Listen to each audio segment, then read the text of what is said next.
cekeceke esawubona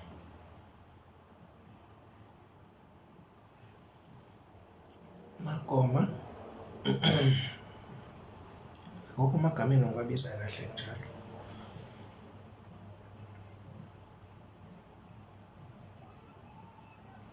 So as now Casey again today, so I still told myself I'm gonna do this thing, but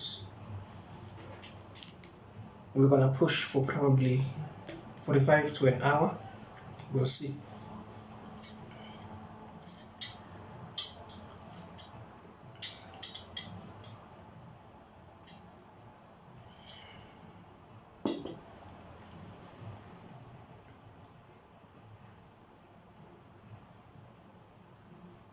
Ayibo, yazi njengoba ngithule, angathi music awukho ngoba ugesi awukho. I'm not sure whether on your screen ngikhomba into efanayo yini noma ngikhomba into ehlukile. Cala nilungise la kancane, ngiyanicela. Ningilungisele. So I was here in the morning. Bengila ekuseni Tidi stop tapping Tidi.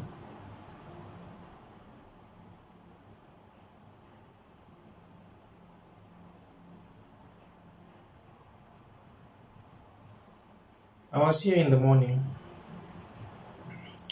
Nami ngilida umoya. Ukuthi ngifike ngizwa ukukhuluma nawe. Let me again remind you guys. Thank you Figile. Yo guys, nginikhumbula nonke ngamagama enu ne.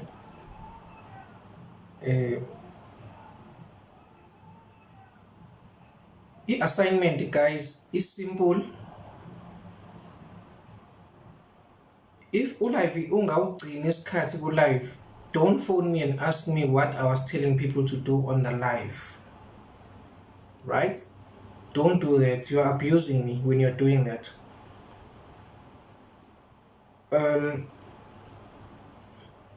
I said to you guys, ask your guides, who are you in the spirit?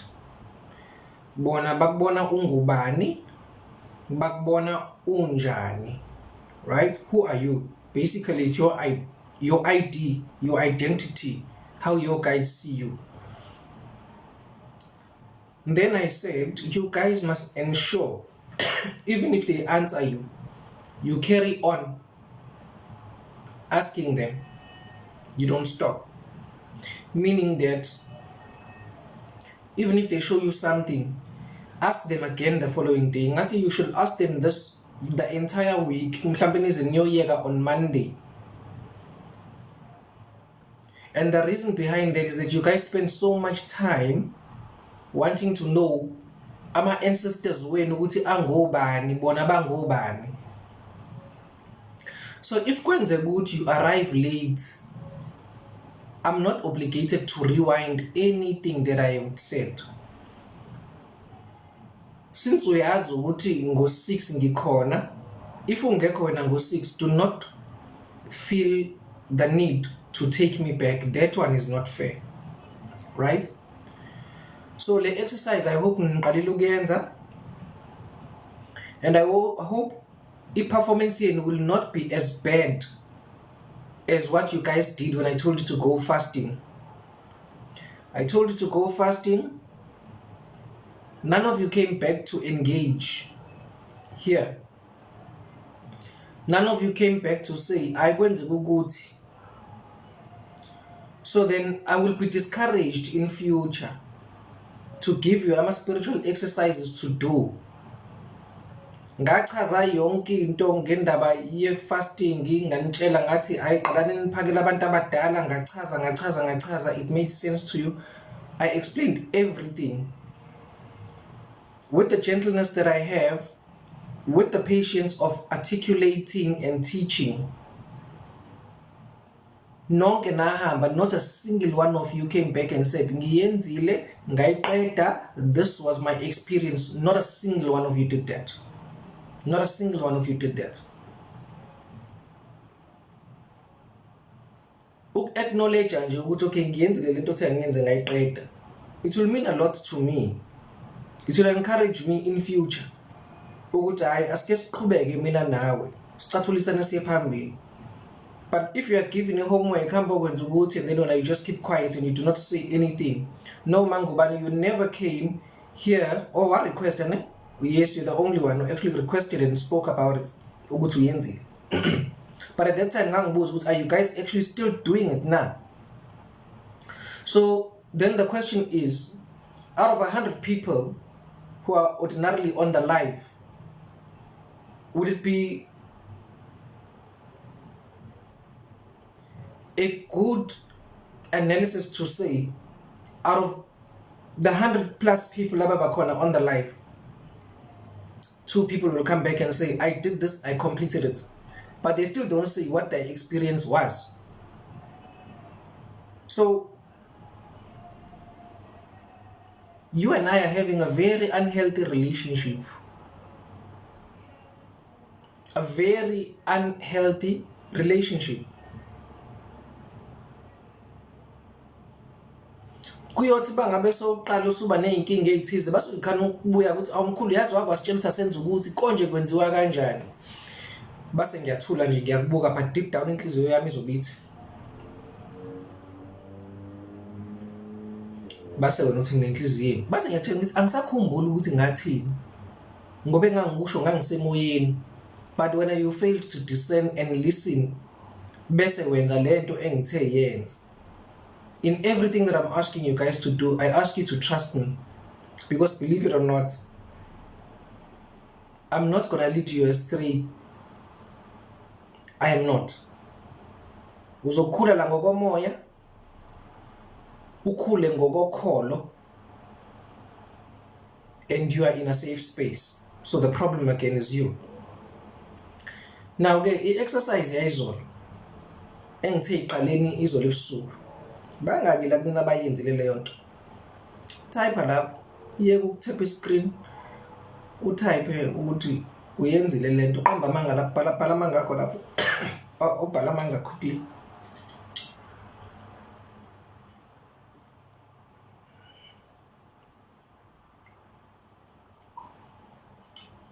Wena Sibongile nje Nkosi yami uyi-ancestor yalo live, angazi ngizoyithini indaba yakho. Uyi-ancestor nje yalo live Nkosi yami, wena konke nje uyohleza ukwenza Nkosi yami Jehova simakade sezulu.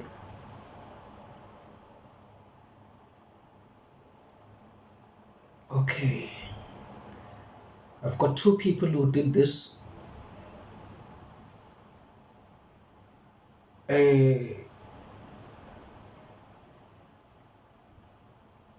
Yabona nonke nitype ukuthi ngiyenzile lento. You guys are gonna have to come back up and request. Mase niyaxoxa bamese beqala ukuniphendula ukuthi yini okukhonjiswe yona. Again, let me ngifuna nicabange kahle because it's a very beautiful thing le relationship yami nani. Khona izinto engizenzayo mina, I will come here to reach out to you. Your guys are gonna bring you on this platform and you are here, and then I'm gonna teach. Then kwehle emhlane wedada. Then I come back, I give you an assignment, do this spiritually, and you don't do it. No? That is fine with me. I mean, I'm fine with that, right? But then it becomes a problem when my energy will tell me, don't be so anxious to go there, because they do not respond accordingly.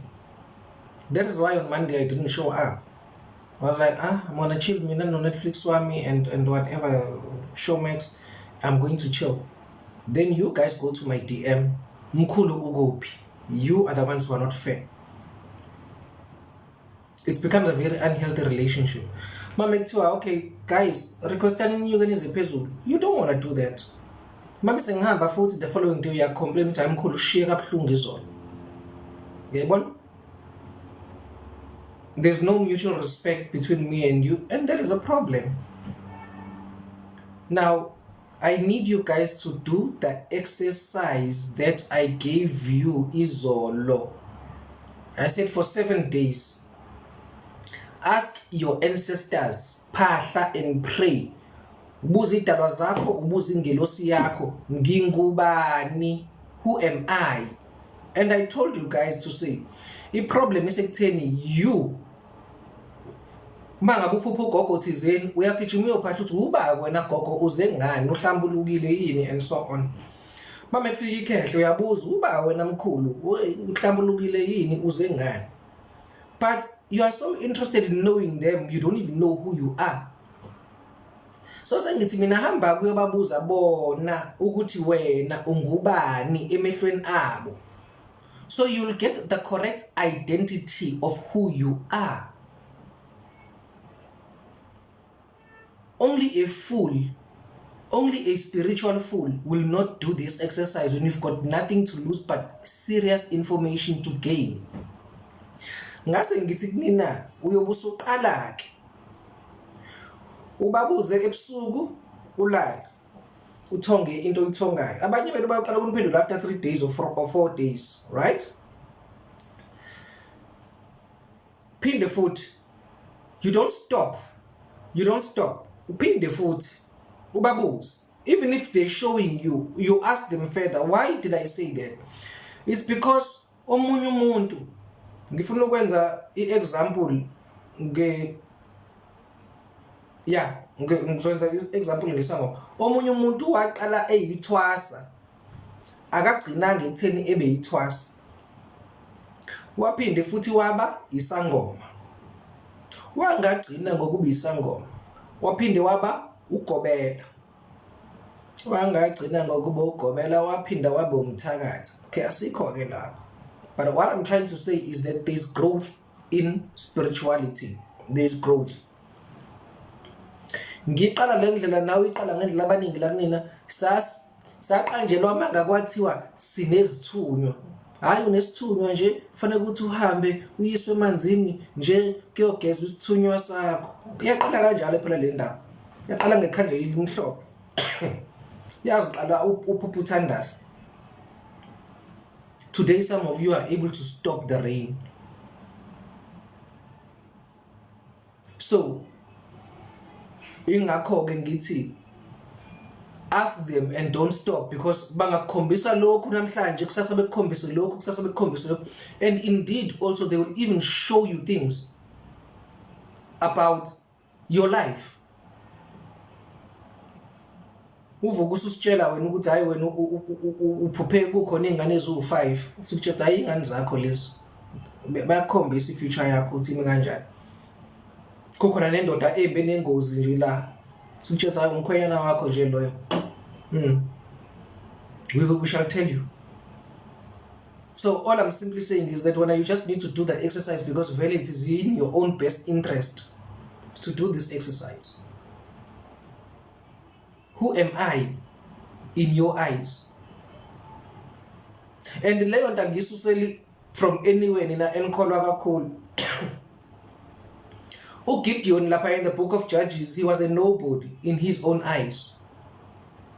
And in God's eyes, he was a mighty, valiant warrior. Mighty warrior. Kushiba igwala, umkhufefe wegwala.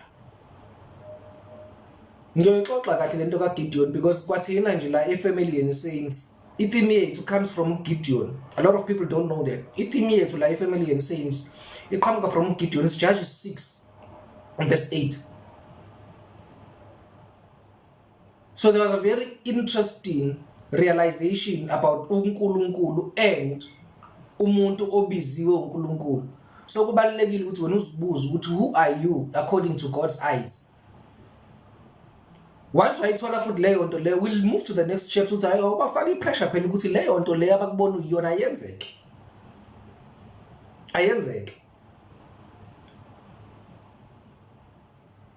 Asikubone phela lokho. Why are you stuck in struggles when you umntwana wamakhosi, wena umntwana kamoya, wena umntwana wamanzi? Why wena fanele ukuthi ube stuck? Those are the questions that you need to take them through. you need to take them through. Now let me get into something else. Guys, but you guys are disappointed the way they can manage you. Let's talk about fighting. Let's talk about fighting. It's time I equip you on this fighting. Yeka ukuzimagina ke wena ushayana nosibani yeke phuma kulo ngqondo lo hayi ngithe let's talk about fighting.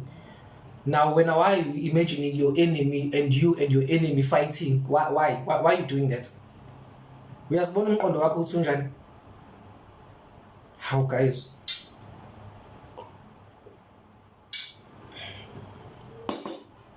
Mina nje angin understand ngiyangithusa.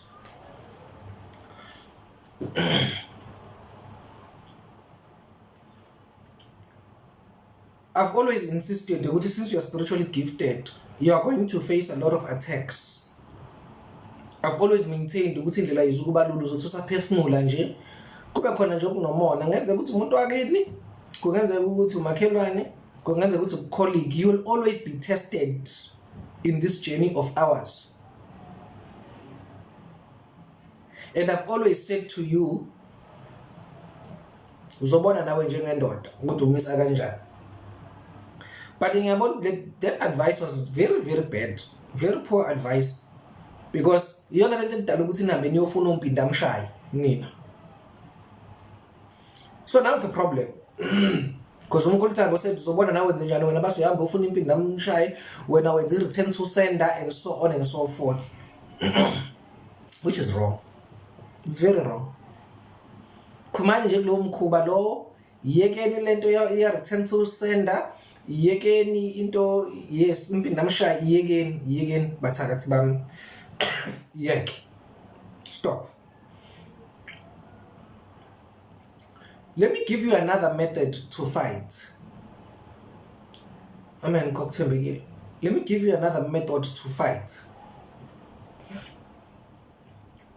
When someone is attacking you and you are being attacked, defend, hold the ground. Hold the ground. Hold the ground. Uyaphupha ke manje ke feces. Hey, okay, lezi nyanga ezingafunda ngazazi ukuthi inama feces.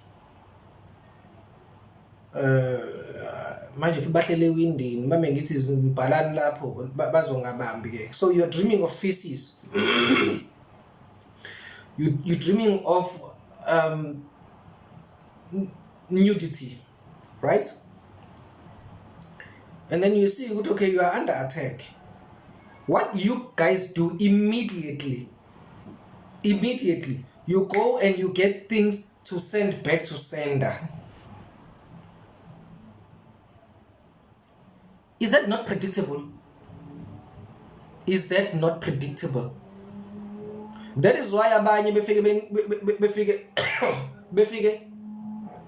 afike umuntu akugadle emva kwalokho base yacupha ukuthi bawusubuyisa kuphindele kuwena kuyenzeka ilutho kuyena unyenyi because we are predictable.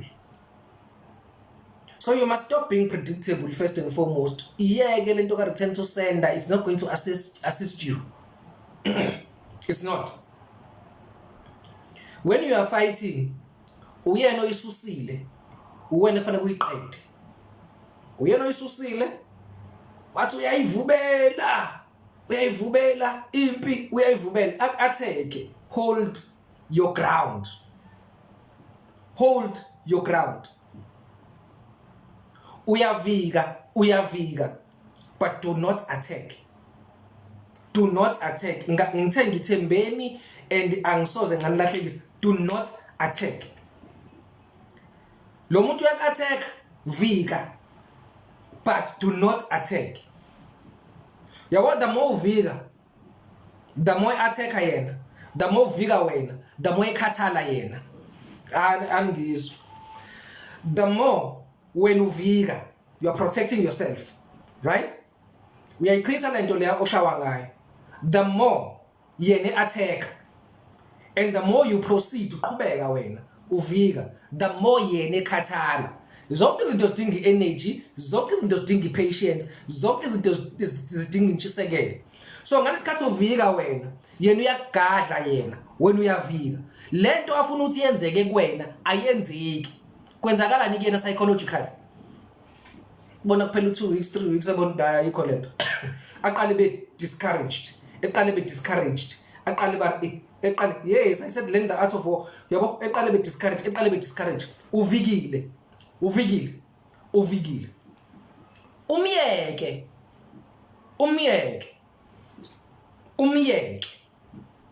That one is very very important. Umyeke. Ngoba ngalesikhathi yena attacker uthemba amandla akhe. But akawazi amandla akho. Right? Ngifuna lento uyizwe kahle, ungilandele kahle lento. I'm teaching you how to fight now. Mawusuqedile. Lo muntu lo Mkhulu Zilias, ngiyabonga gorgeous for subscribing. I appreciate that. Lo muntu lo njengoba ke manje ek-attacker and awu-attackeki. Hayi ukuthi awazi, uyazi wena ukuthi wenzani. Uyambona futhi uyaboniswa nasemaphupheni. Abanye bazontshela abantu abawabelaphi la. Omunye umuntu uze eweqe umuthi, eweqela ukuthi wena ungamboni ukuthi uyena. Kuvela omunye umuntu. Yabona ke bangabe ukuthi uyazazi ukuthi spiritually gifted. Ilula kakhulu leyo. Uma uthi hayi ngiyambona usibanibani ukuthi uyangithakatha. But ngicela ukuthi ngikhombise okuyena yena. Ngoba umoya wakho uzokuphikisa lento ukuthi uyena lo. Bamveza same time nge-intuition, same time bephinde futhi bemconfirm ephupheni ubona ukuthi hawu nasi sigebeni. Uyabona ke lapha usuyavika ke manje. Because once you understand the person who's attacking you ukuthi yini enibangayo, uyakwazi futhi wazi ukuthi inhliziyo yakhe nenzondo yakhe ingakanani. Right? Uvike, hold it. Phuma kwimpinda mshaya. Hold the fort, hold the ground, hold the center. Ungaduduleki. Uyolokhe ehambe yakulo muntu wakhe ethi lento yakhe ayisebenzi, lo muntu akwenzeki lutho kuyena nani kuthiwa hayi inkingo. Vele uyobe ngasakholwa nanokuthi into yakhe iyasebenza because you are holding the ground. You hold the ground. Uyabona lapho uphuphu uyadubuleka noma uyadutshulwa nakho konke lokho when you protect yourself.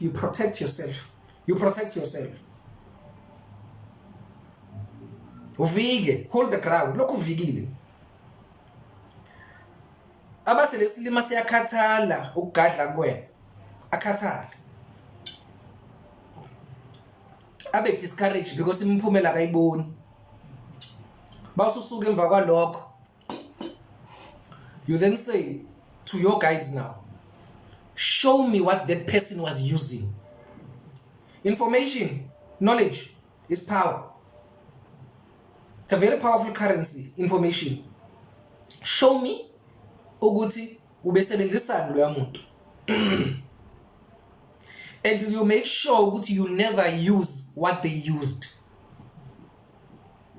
Bakadle ngomuthi bathi ngikhombisela ukuthi umuphe kade uhlanganisile.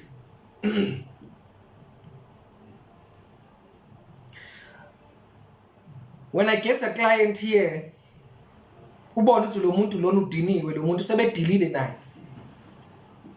Uyagowisha.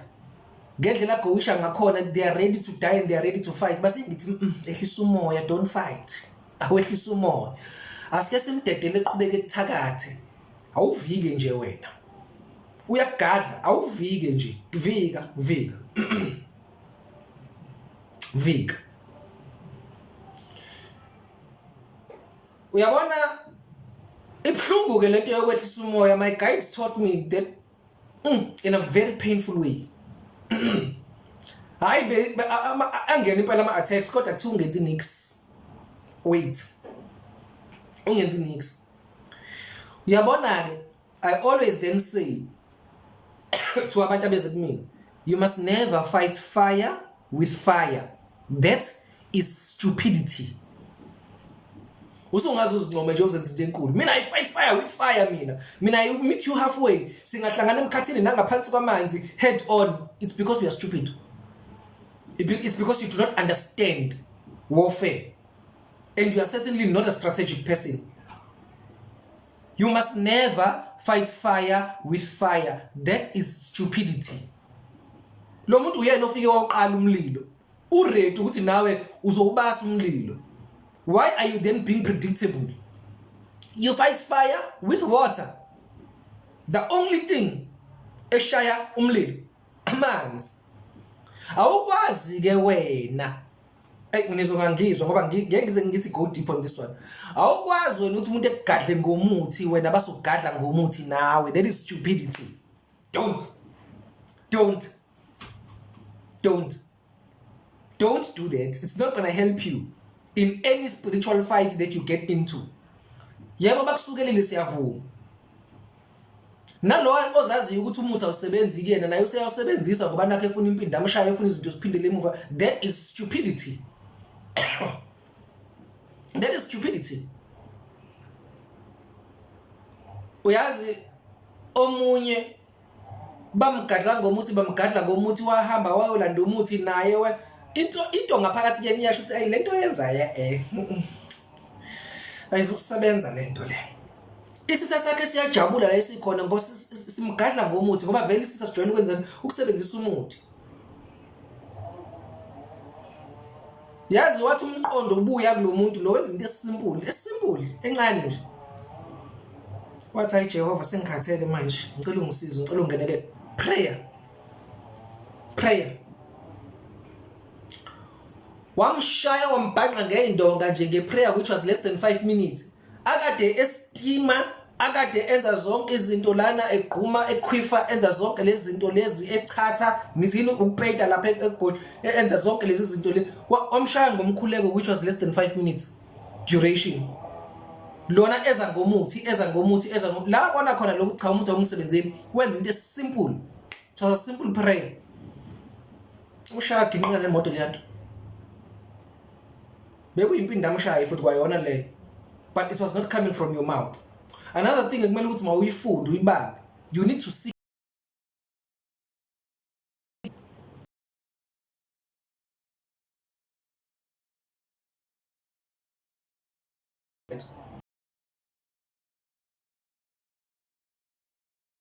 nokuthi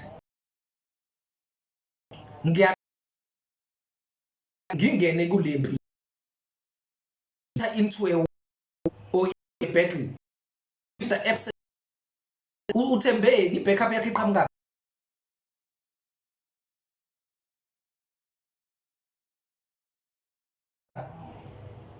uthembeni. A lot of you guys do that.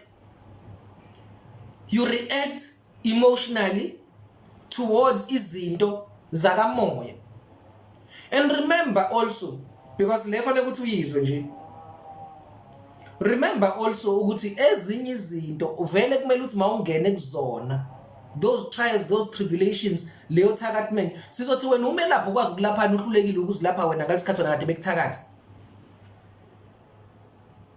So kwesinye isikhathi your enemies are there to strengthen you and to capacitate you ukuthi ukwazi ukuthi uvike isitha sakho kwesinye isikhathi ubosibonga. Because a lot of you are strong today ngenxa yezimo endlule kuzona esidala ukuthi you develop thick skin and you become strong. Some of the heartbreaks that you felt along the way, they are part of your spiritual journey and part of your discernment. In 2023, I was actually teaching you guys, I was saying to you guys, no.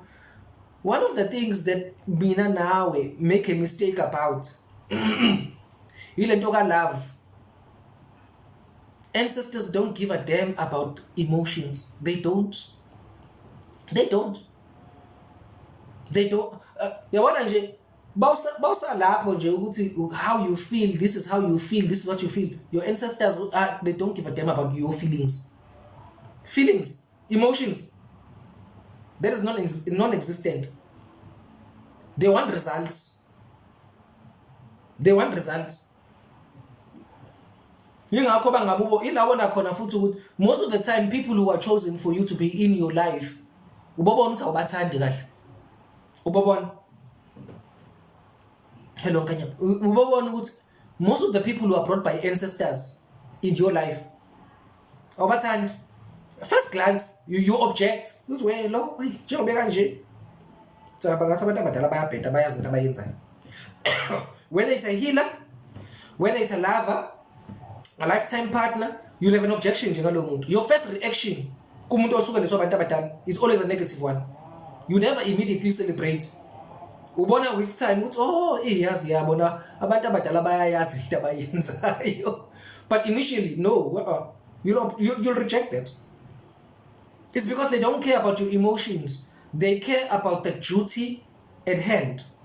What must be executed? What must be done? What must be achieved? That is what you guys prioritize. Bafuna results from you. So I'm then saying to you, do not be quick. Musugijima ujaha ukuthi uyongena kwama spiritual warfare. Iyeke leyo nto. Let me repeat what I said last year. Abanye benu nivuka ngo-12 ebusuku. Nonsense. Ayike yabona ke labo hayi. Uvuka ngo-12 ebusuku wena. Uvuka ngo-12 ebusuku. Uthi wena iportal ivuliwe. Kusho wena. Uvuka ngo-12 ebusuku uthi iportal ivuliwe usungena ku spiritual warfare wena. Ubhizi uyalwa wena ku spiritual warfare. Ulwa nobani. There's absolutely nothing wrong happening empilweni yakho, but when you're busy fighting, when you're forever fighting, guys, ikahleni. Hawu Nkosi yami. Hawu Sathane, hayi kukuthi akubuku Sathane athi hayibo ngingenaphi mina einkingeni zakho. Ngathi nje uyisehluleke usahlule ukuthi uthandaza into serious ngizo because guys phela uSathane unaka abantu aba serious man. Abantu uSathane akasoza attack man unama vibrations alow. Uhlula nawo ukuphahla kahle. Uhlula nawo ukuthandaza kahle. Kodwa ubhizi wena ngo-12 ebusuku usizwa ngawo uqeqebula ulwizimpi zasemkhathini usahlulwa izimpi zempilo yakho. Njani? Ubhizi wena ngo-12 ebusuku wena uyathandaza wena uyaqeqebula wena uhlula ukubamba indoda nje, just ukubamba indoda. Yabona ubamba ngithi ukubamba you keeping a man. Just keeping a relationship, a steady relationship. Kuyahlula. Unenkinga eziningi kabi wena.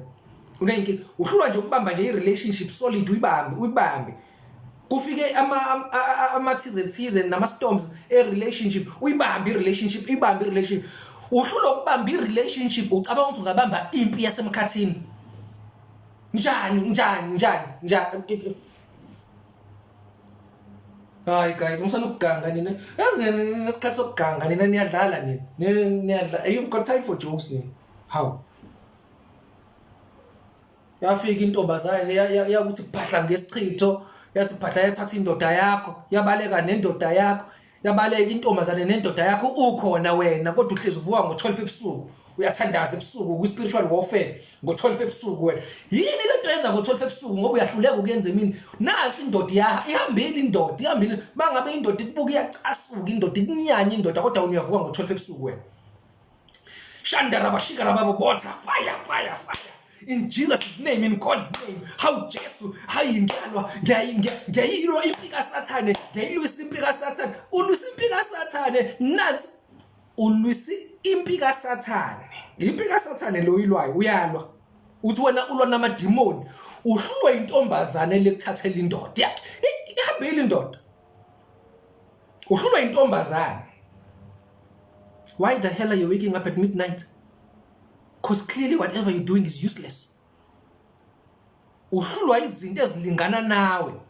Intombi yayithatha ingane necleavage, yathatha indoda ngecleavage.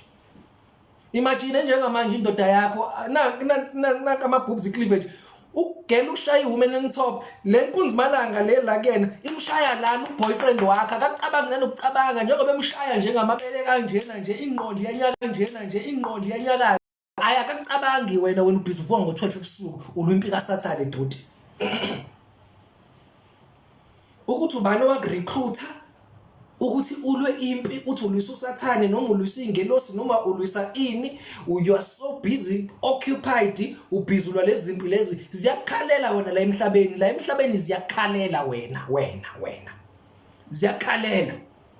It's crying for you. Uyagoisha ngendlela lokho awugoisha uyadepart. You are not going to land anytime soon. You are busy fighting battles that have got nothing to do with you. That's none of your business. Usahlulwa nje yilokho okuncane okuqondene nawe. Why? Hamba uyozilungisa wena. So those vuke nathi ebusuku busy, you are busy screaming here at midnight, you are waking us up, we are trying to sleep peacefully thina. Asinampeka sathane kufanele silwise thina because we know ukuthi our enemies are right here on earth and we know how to deal with spiritual problems. Thiwa have ethandaza Nkosi yami usisibani kushiwo wena. Have ethandaza umthandaza ubani kushiwo wena. Indoda kodwa ihambile indoda. Apa ba result umkhuleko wakho uhlulwa nje ukubamba hawu phela guys hayibo umkhuleko wakho uhluleka ukubamba into engaka ngobude iyahluleka umkhuleko yo prayer fails ukubamba indoda phela into enisonika ibanga kwindoda into ende nje kangaka ngobude nje. That is how much of a failing prayer warrior you are. When you scream a lot when you are praying, but the result aswatoli. The length of a teaspoon, your prayer is failing to keep within the relationship something which is the length of a teaspoon. When are you joking? When we've got time for jokes. Now, it's in a serious. When you are miscalculating which battle to fight and which one not to fight.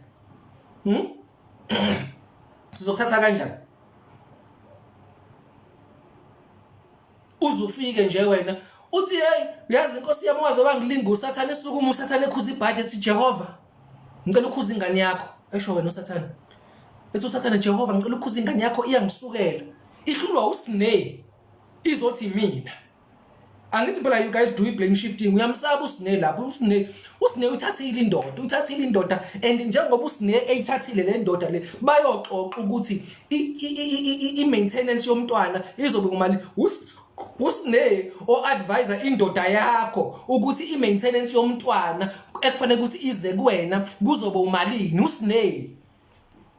usine wena uthandaza ebusuku ngo12 ebusuku wena ubhizi uyaqeqebula uyakhala uthi fire usine uyena ozophendula umkhuleko wakho ngendaba ye maintenance yomntwana wakho usine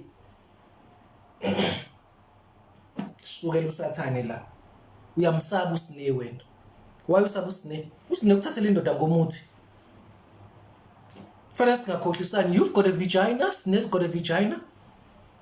Usine uthe 1 2 wabonto ilahlile lenyoni esho wena uthi ulahlile wena kusho usine athi wathi usine ilahlile lenyoni wathi usine ngiyayithatha le ndoda wayithatha le ndoda wayihambela ku-anti lapha ahambela kugogo noma umkhulu lapha wamnikeza amakhathakhatha. But because when your man is spiritually weak and you are the weakest, wakushaya usine uthathe imali yendoda yakho usine wahamba wayobonga kugogo lapha endumbeni ukuthi umuthi wakho umsebenzelile indoda yakho isikuyena. Usine wena ubhizi uvuka ngo12 ebusuku ngizositshela ukuthi wena I'm a prayer warrior. Fuseki I was a prayer warrior when you are Sine's victim. La eceleni kwegama la uyabona kwegama lakho fanele sibhale ukuthi Sine's victim futhi ngiyamthanda ujwayele ukuba usinethemba futhi akungena usinenhlathi ujwayele ukuba usinethemba kulombuka base uyamthemba ubona ukuthi hayi kulungile lokho ku right lokho emoyeni kanti uDodo lwabisha ayithatha indoda ifike ingene endlini kuwena indoda ithi izobona izingane basithi hayi khonto enginukela kabi la base iyaphuma iyahamba lapho wena upheka ukhari omnandi inukele ukhari wakho omnandi. Yes, hayi akushayi because you are busy focusing on things which are of no consequence to you. I direction yakho spiritually iyabheda You are a lost soul. You are a lost soul. You are a lost soul. And usine udinga wena, because you must understand usine, ne? Usine udinga wena uholu 350 post office. Man, basa khona 350. Mhlambe I'm updated. Am I outdated? Basa khona 350. Usine uzokushaya kuze kuphele umsebenzi wakho. Ngivela ngifuni le ndoda vele nje inkosi yami ibivele ngifakela istress vele ibiwathanda amantombazane akuve ngihappy we kodwa uyaphupha ngo12 ebusuku wena ose u37 wena kodwa ngo12 ebusuku uyavuka wena sinezi victim uyathandaza wena usine uzokuphuca indoda aphinde futhi akushaye emsebenzini bekuzonde bonke once like mistake you'll be fired usinelo thatha kancane usine ikhona kodwa guys into enhle eqhamuka lamagama athi aqala ngosine abantu bonke nje bamademoni uzoyishefa uzozuyeka ukuyishefa ngoba ubaba ngeke asayidla ngoba usine usefikile qhubeka ke nokuthi uthandazeke ebusuku lwabishi ndini njengoba uyishefa nje uyishefela umkhuleko ka12 midnight because wena you are failing uyoyishefela iHoly Spirit indoda iyahamba ngiyakutshela mina because you are busy choosing the wrong battles at the wrong time and your healer is not telling you and your priest is not telling you the truth. They are not telling you the truth. Bajabulela umnikelo nenkanyiso bona bakutshela iqiniso. Fike lapho post mina ebusuku inkosi yami mina ngiyavuka ebusuku ngiyathandaza mina ebusuku kuthiwa carry on mina la ekhaya ngiyakubuza why awulali ngani are you guys waking you up hayi sengize ngicuphi washi nje inkosi yami base ngiyalontuza futhi labo bantu labo yilabo abafike bebhale WhatsApp status the stupidity of people who call themselves prayerful warriors. Hayi uzoqala ngo12 at midnight base efaka ama emoji yokuthi yena useyathandaza ngo12 isithatha siyazi ukuthi lo dodi lo useyaqala akushaya ayakushaya because for the fact that you are making an advertisement, you are making an announcement ukuthi unathandaza ngasikhathi sini like ayazi isikhathi sakho sokuthandaza must not be known. I must not know isikhathi wena uthandaza ngaso. Ngingenaphi mina uthi wena noNkulunkulu wakho nama ancestors wakho ni communicate ngasikhathi sini. That is witchcraft. Why must I know? It's because ngifuna ukuyicindezela into yakho ingaphakala wena ke kodwa uyas advertise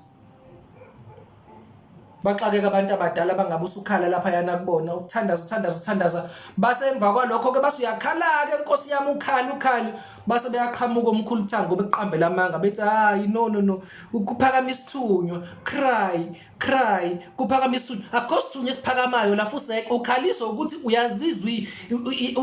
uyazizwa ingozi usine ayishayayo la ekhanda uyazizwa ziyafika phela ziyafika uthi umoya ingcwele cha andisi uqala ukhala uzube nesibibithwane lana akusisona isithunywa nkosi yami phela asingasuke njalo isithunywa usine ukhumbula ukuthi usine uyagila usine endakawuthatha ushida usine uthakathi into serious uyazazi usine ukuthi umthakathi yena akadlali kanjalo. My favorite part about usine is that usine bangabe sekhathele indoda yakho uyayibuyisa alibonga igama lika Sine usine bame sekhathele indoda yakho uyayibuyisa nkosi yami Jehova usine ngimthanda ukufa mina usine uneqiniso usine when uyothi it's my answered prayer it's not your answered prayer usine is done with your man usine uyithathile indoda yakho wayifaka ezikweletini indoda yakho ibishile phakathi ezikweletini phakathi deep into ikweletu kanti ithatha amaloni ithatha imali inikeza usine yonke into inikeza usine yonke into inikeza usine unestand uthenga isite lapha indoda yakho ayazi bangabe sebonile ukuthi okay now is financially struggling this one ebona usine ukuthi mina ngeke ngize ngiyondla indoda kasibani esho wena ayixoshe indoda ikhali angithi idlisiwe phela indoda wena you failed to spiritually protect your man through prayer nokuphahla you failed yingakho la nina abanye benu ngilokuhlezi ngintshela yabona this thing leyo ukuthi nigoloze kube sengathi thina siyaxoxa inganekwane. Mama sithi if you're spiritually gifted, do yourself a favor. You are in a relationship with somebody. Ask your guides, bantu abadala niyamvuma yini lo muntu lo engithandana naye na?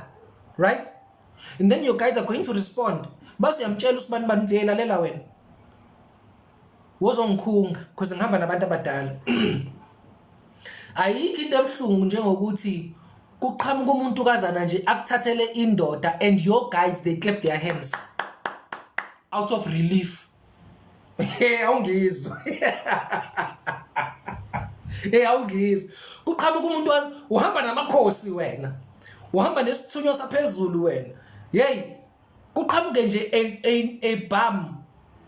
a bum from the society. Ifike nje ikuthathele umuntu wakho kungabi indaba zalutho and your guys they clap hands. Why? Because you and your partner undermined your guides by not recognizing them. You are in a relationship for years, you are in a relationship for months.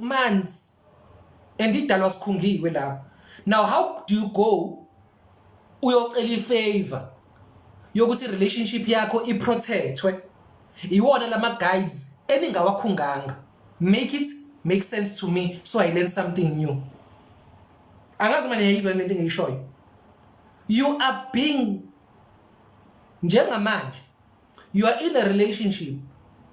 Awukhohlwa prioritize itlof. Cover all the corners. The first thing oyenzayo, you ask your guides, nangu sibani bani usefikile abantu abadala, do you approve? Once abantu abadala bathi you approve, niba intimate once, not more than 4 times. Akhunge because uhamba nabantu abadala. Usuyakwazi ke emva kwalokho ukuthi uhambe uyocela abantu abadala, ngicela niprotect le relationship lebantu abadala. Make this relationship be fruitful. Make this relationship be prosperous. Make this relationship be a tool for you to do and achieve izinto nina nifuna ukuthi mazenziwe. Yabona ke lapha usine uyofika eqhamuka kukhokho vula womthakathi nomuthi. Athi bangabe yagadla usine, hey, idalwa zakho zigoloze zime. Yabona le khokho vula umtshelile usine ukulalela ngeke kuphela u3 days. Izokufonela le ndoda, izobuya le ndoda le. Kanti wena ngenxa yokuthi nibakhungile abantu abadala, even if you are spiritually weak, when abantu abadala bezinze bethi bevali baphinde bekukhombisa ukuthi nangu usine wenza ukuthi usubuya babo ekhaya lalela wena lo ntombi liwayishela lapha ya thatha inamba yayo and WhatsAppana na yenza ukuthi nokuthi ithuka indoda ukuthi hayibo wazi ngani, because now your guides are now giving you information so that le ndoda izosheshe ihlehle kuloya muntu loya. But ke ngoba indoda iyahlupha ke ngoba icabanga ngepipi izofika yazi baby yazi ungitshelile ukuthi yazi baby uthe uyazi nje uyakusukela nje ubaby uthe nje wena sithando sami wena ungisebenzisela imithi, because amadoda ayabhayisa.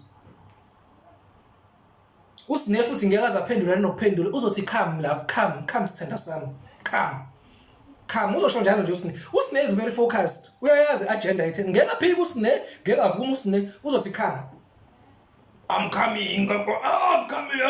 Yeah, usedayisile. He's thrown you under the bus now, because now usine uyabona ukuthi okay uyabona manje, uyabona usine uzoza nebhazuka manje, akudabule nge-spiritual bazooka mfana, uzobuthi idalwa zakho. Then they decide, you know what, let's get the hell out of this relationship. This man is stupid. This man right here, this is a fool. This is a permanent fool. This one, it's a permanent fool. It's a perpetual fool. This one. Baphume again. Khaleke lapho wena uyikhaleleke indoda ngasikhathi ichama lapha ibhizenza ama commitment babamisile lebeleni lika Sine lelo Sine bangabe umshaya ngalo la ingqondo ingathathi kahle, bangabe uSine enza umoya on top amabele umshaya cleavage ezethi awema ekhala isoSine ebiza uSine ngoma wakhe isilima sendoda leso. Can you imagine? Your woman is on top of you, you are crying for your mother. So you guys,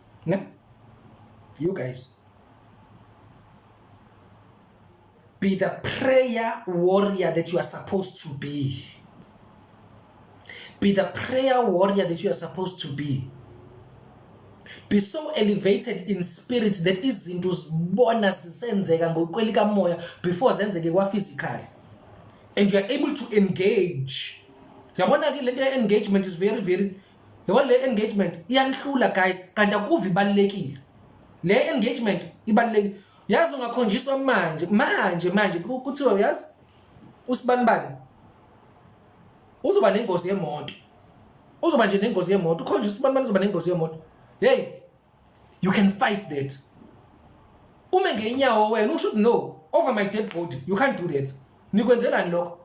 Kanjani? Nikwenzelani? Unqaba wena, unqabela lo yamuntu loyana oyisihlobo sakho. Ukutshela ama guides wakho ukuthi hayi anikwazi nina nithula kanjani ukuthi lento yenzeke. Nikhona. Yayibam? Ama guides abona ukuthi hey, lo mntwana wethu is gonna be displeased. It's not about emotions, ne? Because phela ama guides ayakudinga nawe njengoba nawe wadinga. Ngake ngathi kunina ngelinye ilanga uNkulunkulu ngobukhona bakho umenza yena ukuthi ebe uNkulunkulu wakho. The minute you keep quiet about that, he ceases to be your God.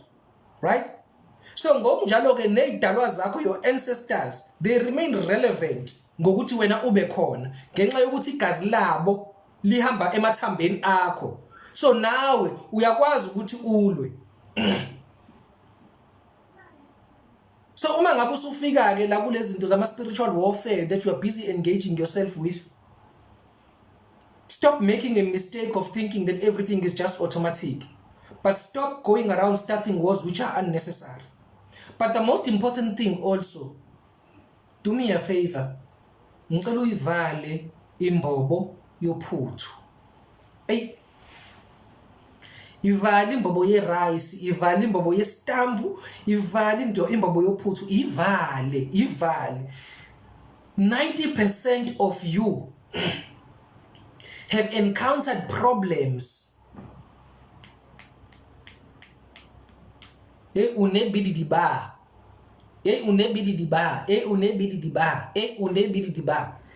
Ego onayo, your desire for you to overshare things, your desire for you to boast about things. Hey, ayikho into ekudalele izitha njengomlomo wakho. Ayikho into ekudalele izitha njengomlomo wakho.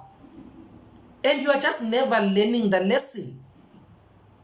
That is why you'll be in a cycle kanje, a vicious cycle. How usibanibani wena waba nomngane usibanibani naze naxabana. Waphinde futhi waba nomngane osibanibani naze naye ukukhulumisana. Waphinde waba nomngane osibanibani uyabona ke lo wasusufika kena lo wafika kwinkunzi malanga yamane nje yakuthakatha nje straight. Awuvale la. Ngiyacela. Awuvale umlomo. Stop oversharing your plans. Stop oversharing your prayers. Stop oversharing your manifestation. You are destroying your own self. Asingalokho nje sizenze holy la isidingo singekho. Let us not. Angeke mina ngihlala nawe la endlini. Emini sindawonye asisebenzi. Wena ubhizi utshela mina ukuthi uapplyela umsebenzi. Kusho ukuthi uzibona ungcono kunami. Ubona ukuthi unafanele uhole wena mina ngingaholi. Kusho ukuthi uclever wena. Uclever wena. Hayi mina ngiapplyile mina kamasipala, hayi ngiapplyile kahulumeni. Hayi nje ngiyayizwa lento kumina ngaphakathi ukuthi umsebenzi ngizothola. Umngane wakho basethi hayi ngathi ngawuthola Boss umfonela sasekuseni. Hawu kuphi? Ethi umuntu hayi khona la ngivuke ngaphuthuma ngaya khona. Yabona mangabe sesho njalo ngakutshela na destination rest assured uyokulandela amakhatha lwabisho. Akho umsebenzi wawuthola la wena. Nizazohlala ndawonye la njike nelapha. You are oversharing. Hayi ngi-applyele promotion. Hayibo. Nanti ibhadi bo. Nangu umuntu bo. Usufuna uhola kangcono kunami. Hayibo. Nanti ibhadi lami. wena sisafarisha ndawonye sihola imali efanayo sineyikweletu wena usuyo apply promotion usitshela ukuthi ungcono usufuna ukuhola imali engcono kunami hayi bo kahle wena wazi wayitshela bo akho promotion la wayitho the first people abakuvalayo yilabangani labo batshela izinto ngawe your plans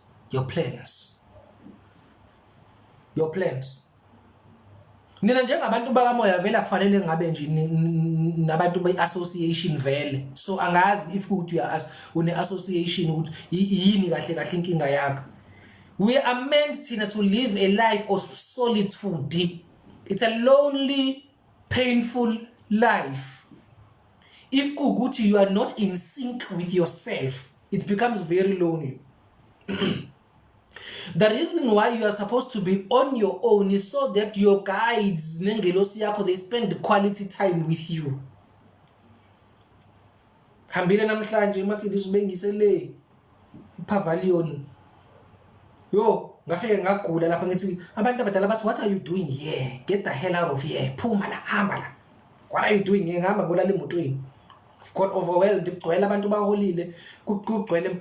It's because the life of solitude, you're supposed to be on your own as a spiritually gifted person. You'll feel lonely for the longest time if you do not acknowledge the presence of your guides. But the minute you feel present, you begin to communicate with them. You do not become lonely. You don't become lonely. It's become an easier journey. Hamba ungena esibhedlela ufika ugula. Ubuye uvakashela isiguli esibhedlela but sekugula wena manje because udonsa, you are an empath, udonsa ukugula kwakho. Uhambe esontweni. Uyabona ngisho le, uhambe esontweni. Uhambe esontweni ufike la, yabona ke isithunywa sakho bami sesiqala ukukhohlakala isithunywa sakho. Yo! You must go to church. Hey, ngake ngaye esontweni. Ngaye esontweni. Ngifike nje just nje ama ordinary member, ngivakashele esontweni. Hey, ngafika lapha, ngangilokho ngithi ngithi isithunywa sakho siyaqasa, uyambona loyo? Umama umkhokheli loya. Uyambona loya mama umkhokheli? Yambona lo mfana lo oshaya upiano lapha ya. Ay! Izinto kade bezenza. Uyambona loya? Umthakathi, wena bathakatha bonke ayeke la esontweni loya umthakathi. Futhi uyadinwa kakhulu bangabe ukuthi khona umuntu oqeda ukuthandaza egcineni emva kwakhe. Ukukhombisa. Uyambona umfundisi? Yena ngumfazi kaSibanibani lapha. Kade emudla umfundisi umudle wamqeda inkomo itshekile ithi umfundisi kade hawu nini izolo ebusuku hayi nalokuthi ni izolo ebusuku isithunywa sakho sikuthi ulo yo thola lo intshontshe imali yasesontweni lo yabona lo uyena impela ukutshontshe imali yasesontweni ke loya even nama underwears awagqoka yamasha nalezi icathulo ezicubezelayo njengamanje umnikelo wabazalwane yo futhi yena ujola noma umfundisi hayi yo mama umfundisi sifuna ukumbona ke nangoba umfundisi nama hips atshekile ama hips atshekile lapha akamlo njengoba utshotshwa noma umfundisi ambona ngoba nakhetha noma umfundisi no uthanda imali kaMfundisi so izotshontsheka kalula bangabe edla uma umfundisi ubona lapho mama umfundisi ushaya glory to God kanje uyajabula ujabuliso ukuthi kade edliwa uloya otshontsha imali yesonto nalapho umfundisi na ibhantshi selize lithi kanje umfundisi ucabanga lelo ntuzana le woman on top kade yenziwa isithunywa sakho. That's the things isithunywa sakho will do to you when you vibrate. So isithunywa sakho will always give you answers, and those answers are accurate. Never make a mistake. They'll always give you answers, and those answers are so damn accurate. It will shock you if you are weak.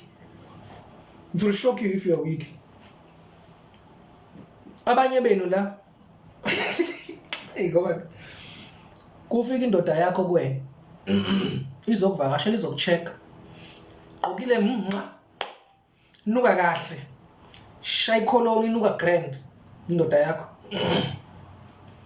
mama isifikile la kuwena base nje inuka isex inuka isex, inuke nje ucansi nje indoda, ikunukele nje ucansi. Now because when you are in denial wena uzo content uka kabi la, content engayizwa kahle, kube wena Sidom, ubuza indoda yakho i-content uka la kumina wena. No, they are showing you ukuthi lo kade yofeba lo ukuthi usegezile manje unuka kahle la, it doesn't mean anything. Kunuka isex kuyena lo, kunuka isex. They are trying to show you, because your senses as well, they'll communicate with you in different ways. Your senses, you missed the point, you miss it. Kade bekutshela ukuthi hayi inkunzi malanga ya khona la kade idla khona, njengoba isuza la kuwena khona la kade idla khona ngayizolo. So hluleke wena ukuthi uyibambe into yakho, hluleke. Uyozuzinuka amakhwapha. Isex yenza nemakhwapheni, isex yenza nemakhwapheni. Baby khona into enuka yizwayo, angazi khona into engayizwa kahle. Wisdom, isex namakhwapha ihlangana phi? Abafana sebeyifaka amakhwapheni yini into yakhona? Wenzani? No, be honest with yourself. Your guys are showing you lo mkhufefe wakho lo kade uhambile uyowenza ucansi, and it was not with you, it was with somebody else, and they are showing you ukunuka kwakho amakhwapha akusizi ngalutho. You need to accept. How? You need to accept that inkunzi malanga le kade ihambile. So umtshela straight kubo, you must trust God, you must trust your guides. Umbuke ngqo kanje emehlweni ngiyakubulala noba wena. Ethi awubaby inda ethuke. Ethi ayindaba manje ukhuluma uthi ubulele nobani? Ubulele no, but ungamtsheli ukuthi yini lo izwayo. Ungamtsheli ukuthi na uya no, you can't be saying, "Hayi, ngiyakuzwa unuka isex." Indoda izobona uyahlanya lo, ayikho lento ayishoyo. Mhlawumbe njengoba efika kona namhlanje akazange efike kona for the past 3 days and ulale nomuntu 2 days ago. So awumtsheli umani uthi nje ubani lo kadulele naye wena, kuna khona kadulele naye ethi uthi hey lalela wena khona kadulele naye. Ngoba manje once wamtshela ukuthi ngiyakuzwa unuka isex, uzoba ngabe selapha yayi seqeda ukuchama base yes baby, hey umna wenu, hey uyazi nje, hey uyakwazi ukubona mina nawe bamesilele ebona umsisi wabantu. Uyamazi usine namhlanje sikhuluma ngosine, uyamazi usine. Hey guy, uyamazi usine. Ngikhuluma ngoSinethemba, uyamazi usine.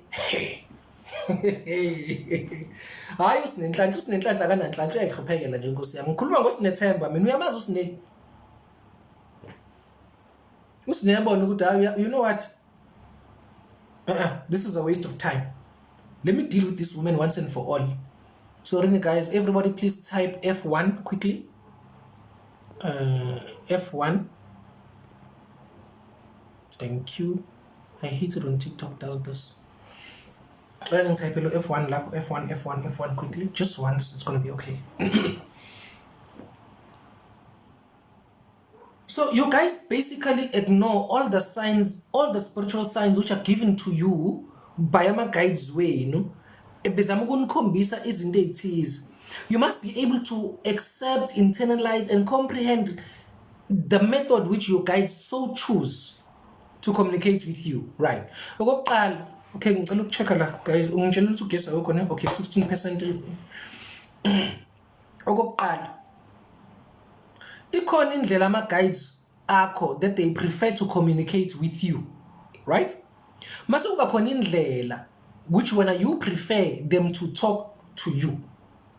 You must first master the art of understanding how they communicate with you, and then after you make recommendations. How then do you understand? So it's a give and take thing, but the first to submit is you. It's not the other way around. Because abantu abaningi la kunina nikhala ngokuthi abakhulumi nami angibezwa nan. They show you in the simplest form, in the simplest way how to communicate, how they communicate with you and how for you to communicate with them. Now sengifuna ke before ngivale guys ugesa wokho nginebhadi nje ekuseni ngingenile Nkosi yami angilido umoya ngangena la. I hope you guys had a fruitful one. Njengoba no 120 something ngicela after the live ningene ku YouTube channel uSiyathango nje ni followish. We're building something there. I think our videos are going to last. They're going to be quite fruitful. So if follow channel, subscribe to the page, please. When I online kulo live njengamanje ungakayifollowish i-host ungakangifollowish uthembeni because your guys brought you here and it's not by mistake. Now before ngihambe ngifuna ukukhuluma ngobusuku bobusika. Ubusuku bobusika. Ama messages amaningi when uwathola bangabe usemathongweni when you are sleeping through dreams emathongweni. In summer the day is longer and the nights are shorter. So for a spiritually gifted person, you must understand that your guides have got a shorter period of time in summer to communicate and engage with you. Do you understand? In winter, the day is shorter and the nights are longer. Now it means in winter, that is when your ancestors, your guides, imimoya yakho eyakhethayo uhamba nayo, that is when they are the most powerful. For the fact that bafika kwena bekhulume nawe emathongweni in your sleep, and for the fact that you'll sleep longer because it's winter, it means how nkosi yami ulive wami umane wabhala ukuthi makasine just joined. Makasine awungibulise makasine awuthi sawubona mkhulu. Ungungibize nje komkhulu makasine bawuthi awuscrolla ngawadlula ngaze nganenhlanhla Jehova simakado engingwele ukuthi nje kube khona umakasine ongena ku live wami. Yabona uNkulunkulu, guys, you must trust the Holy Spirit. Makasine ngicela nje uthi sawubona. Bazokubingelela bonke labantu emva kwalokho ngiyacela nkosi usakhona umakasine noma bedlula makasine ngibingelele nkosi yami bingelela umgcoco wenkosi. Guys, imani ngaqali guys ngifuna umakasine asengikhohleni ukuthi bengithini. Umakasine uphi inkosi yami awujabulisa inhliziyo yami. Makasine abasithepha iscreen laba abenza ilutho ngishilo ngathi umakasine uzongena abingelele nje inhliziyo yami basiyagezeka nkosi yami before lo gesi uphele le rechargeable light iphele. Uphi makasine ngibingelele makasine uphi. Hawu sengijabule kangaka umane wabaleka nkosi yami. She's overwhelmed. Shuthi uyazi ukuthi usine umoshile.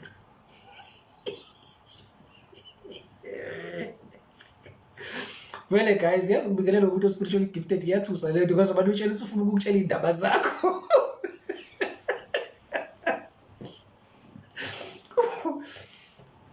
All right guys. Yo. What was I saying guys? Okay, yeah. So, ngokunjalo kubalekile ukuthi uye emanzini ngesikhathi sobusika. Winter. Your guides are very, very powerful during this season. Winter. When it's cold. When the nights are long and the day is short. That is when your guides are most powerful. Uyabona umuntu bamekwazi ukuthi adile nawe in winter. Usuke namandla kakhulu lo muntu loyo. Usineba ngabe kwazi ukuthontshela in winter, mokwazi unamandla ngempela lo muntu loyo. Because that is when your guides. So impilo yakho ke manje, but I'm going to take you through impilo yakho yokukhuleka, right?